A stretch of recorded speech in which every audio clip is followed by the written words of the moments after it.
Well, I'm proud of the fact that I lived all the way through it, and I'm still kicking. Well, go back to World War II. I was a ball turret gunner in the ball underneath the airplane, and against Germany at that time. You hang down underneath the airplane, and you fire your guns, shoot down German fighters. The heroes in the war, that war, was in the ground. They were the heroes, not me. And those are the guys that did all the real fighting.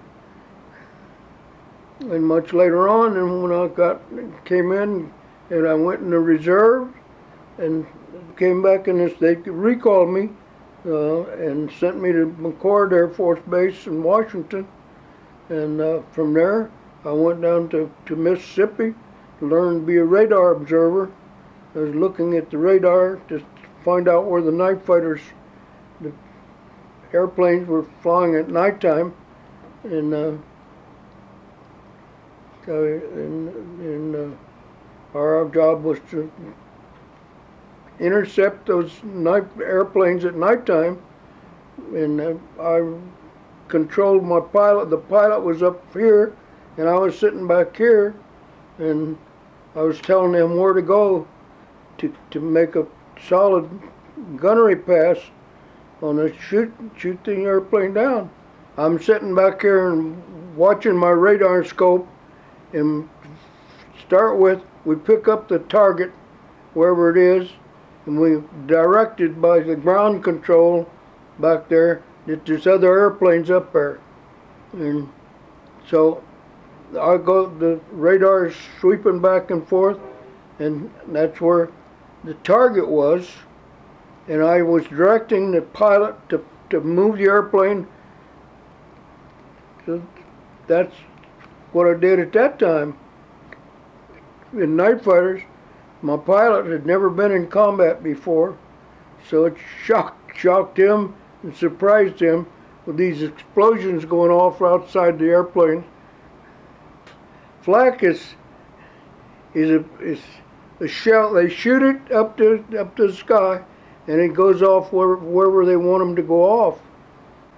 Because I'd seen flak in Germany from before when I was a ball gunner. I knew what the hell that was,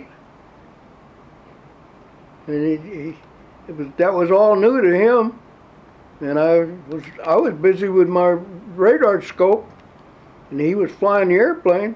I was telling him, you go left, go port, starboard, and all that. Sure, I was scared, but I didn't have time to be scared. He needed help.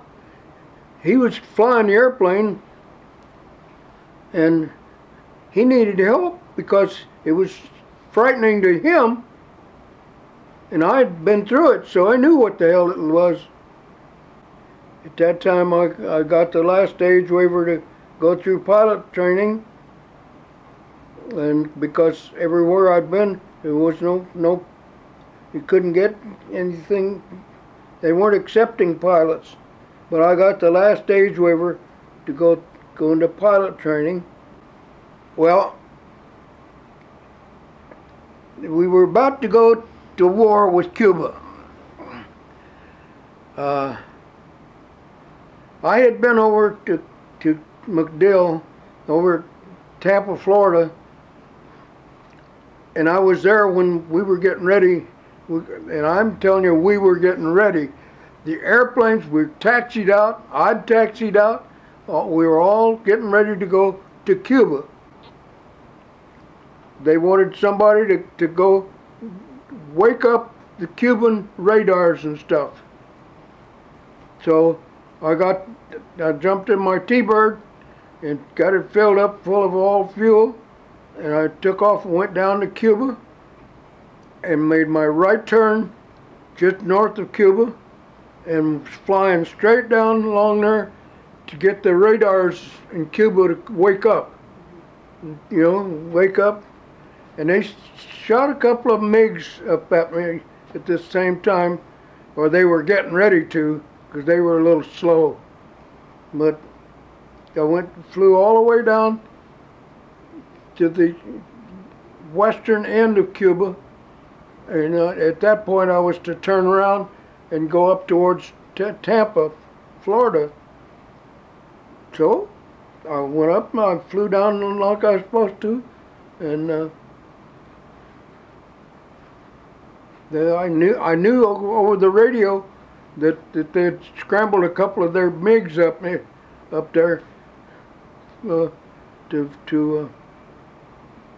anyway, at the end of my time, I made my right-hand turn, cobbed it full 100% to go, and I got down on the deck and was flying towards Tampa, Florida, and getting away from them. But that was my mission in Cuba.